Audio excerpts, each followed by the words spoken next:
துபாயிலேருந்து வந்ததுமே நான் ஆர்டர் பண்ணி சாப்பிட்ட first thing chicken fried rice தான். அது சாப்பிட்டதுக்கப்புறம் தான் நெக்ஸ்ட்டு வேலையை நான் பார்த்தேன்.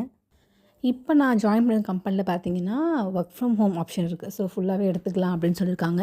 எப்போ கூப்பிட்றோமோ அப்போ வந்தால் மட்டும் போதும்னு சொல்லிட்டாங்க. ஸோ ட்ராலி எல்லாமே தான் அன்பேக் பண்ணிவிட்டு, என்ன திங்ஸ் வேணுமோ அது மட்டும் எடுத்துகிட்டு ட்ராலியை அப்படியே பேக் பண்ணி சென்னையில் வச்சுட்டேன்.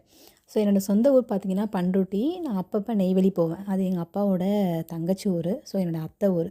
ஸோ நான் இங்கே மட்டும்தான் நீங்கள் வந்து அடிக்கடி பார்க்கலாம் என்ன வீடியோஸில். ஓகே, இப்போ பேக் டு ஒர்க் சீரிஸ் பார்க்கலாமா? நான் லாஸ்ட்டு ஒர்க் பண்ண எஸ்எல்எம்எக்ஸ் கம்பெனியை வந்து ரிசைன் பண்ணிவிட்டு, அதுக்கப்புறம் எனக்கு ஒரு ஐடி கம்பெனி கிடச்சிது. அந்த கம்பெனி பார்த்திங்கன்னா இன்ஃபோசிஸ். நான் 2 கம்பெனி அட்டெண்ட் பண்ணியிருந்தேன். ஒன்று இன்ஃபோசிஸ், இன்னொன்று பார்த்திங்கன்னா விப்ரோ. எனக்கு ஃபஸ்ட்டு கிடச்ச ஆஃபர் வந்து இன்ஃபோசிஸ். ஸோ அதுதான் வந்து நான் சூஸ் பண்ணியிருந்தேன். 2022 நான் ஜாயின் பண்ணேன். ஸோ ஜாயின் பண்ணதுக்கப்புறமே எனக்கு வந்து ரொம்ப சூப்பராக போச்சு. ஆக்சுவலாக ஒரு 2 இயர்ஸ்க்கு மேலே வரைக்குமே.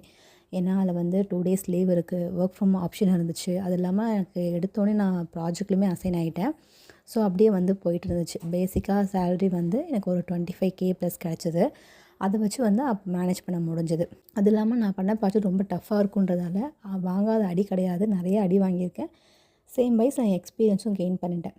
நெக்ஸ்ட்டு வந்து நம்ம வேறு கம்பெனி வந்து மாறணும் இல்லையா? ஏன்னா வந்து ஐடியில் எப்பவுமே ஒரே கம்பெனியில் வந்து ஸ்டேயாக இருந்தால் நமக்கு வந்து ஹைக் கிடைக்காது, பெருசாக வந்து சேலரி க்ரோத் இருக்காது. அப்படின்றதால நான் ஒரு 6 மந்த் ட்ரை பண்ணேன். என்னோடய பேட் லக் எனக்கு பெருசாக எதுவுமே கிடைக்கல. ஸோ அதுக்கப்புறம் ஆல்ரெடி 27 ஏஜ் ஆகிடுச்சு, மேரேஜ் பண்ணணும். அண்ட் தென் வீட்டில் நான் மட்டும் தான் வந்து ஒரு சிங்கிள் கேர்ளாக இருந்து எல்லாமே பார்த்துக்கிறேன்றதால நான் நெக்ஸ்ட்டு எனக்கு வந்து ஃபினான்ஷியலாக க்ரோத் தேவைப்பட்டுச்சு. அதனால் நான் என்ன பண்ணலான்னு யோசிக்கிறப்போ, என்னோடய கசின் ஒருத்தவங்க வந்து ஒரு ஆஃபர் வந்து ரெஃபர் பண்ணியிருந்தாங்க.